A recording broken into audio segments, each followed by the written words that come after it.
नमस्कार शेतकरी बंधूंनो, मी वीरेंद्र बोराडे आणि आपण बघत आहात अर्थातच गोष्टी महत्त्वाच्या माझ्या यूट्यूब चॅनलला. आज आपण सिजेंटा कंपनीचा प्रोडक्ट आहे इसाबियन या संदर्भात थोडक्यात माहिती प्राप्त करू.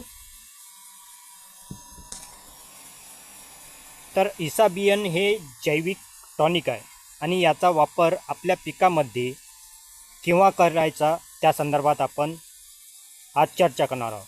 तर मित्रांनो, ही एक टॉनिक आहे आणि टॉनिक केव्हा वापरतात तर टॉनिक आपण जेव्हा आजारी पडतो, माणूस जेव्हा आजारी पडतो तेव्हा त्याला टॉनिकची गरज असते. तसंच आपलं पीक जर काही आजारी पडलं म्हणजे त्याची वाढ होत नसेल, त्याच्यावर काही ताण आला असेल, त्याच्यामध्ये आपण तणनाशकाचा वापर करतो. त्यामुळे जर पीक पिवळं पडत असेल, वाढ खुटली असेल तर अशा वेळेस आपण ह्या सिजेंटा कंपनीच्या इसाबियन ह्या टॉनिकची आपण तेथे फवारणी करू शकतो.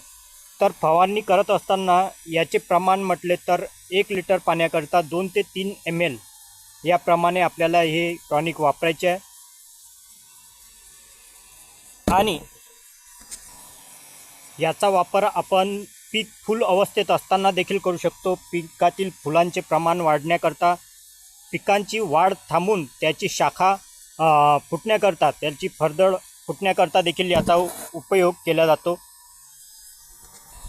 आता याची फवारणी कोणकोणत्या औषधासोबत करावी. जनरल आपण जे कीटकनाशक फवारतो, बुरशीनाशक फवारतो, त्याच्यासोबत आपण याची फवारणी करू शकतो. पण माझं सजेस्ट आहे की याला जर आपण सेपरेट, कारण हे सेंद्रिय प्रोडक्ट आहे आणि याचे जर आपण सेपरेटमध्ये फवारणी घेतली तर त्याचे रिझल्ट आपल्याला अतिशय योग्य मिळतात. याची packing 100 ml, 200 ml, 500 ml, 1 litre अशा प्रमाणात आपल्याला बाजारात उपलब्ध होईल. आवश्यकतेनुसार आपण ते आणून याचा फवारा अवश्य आपल्या पिकावर घ्या, जेणेकरून आपले पीक जोमदार वाढेल, मजबूत आणि कणखर फळ अवस्थे. याची फवारणी आपण पिकावर 2 ते 3 वेळा देखील घेऊ शकतो.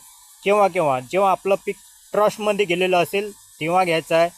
आपल्या पिकाला फुल अवस्था असेल तेव्हा आपल्याला घ्यायचं आहे. आणि फळधारणा झाल्यानंतर देखील आपण याची फवारणी म्हणजे 2 ते 3 वेळा कोणत्याही, तर यावर कोणत्या पिकावर फवारायचं, तर हे सर्वच पिकावर चालणारी अशी टॉनिक आहे. ही होती सिजेंटा कंपनीच्या इसाबियनबद्दलची थोडक्यात माहिती. असेच नवनवीन व्हिडिओ बघण्याकरता माझ्या चॅनलला सबस्क्राईब करा आणि आवडल्यास लाईक आणि शेअर करायला विसरू नका. धन्यवाद.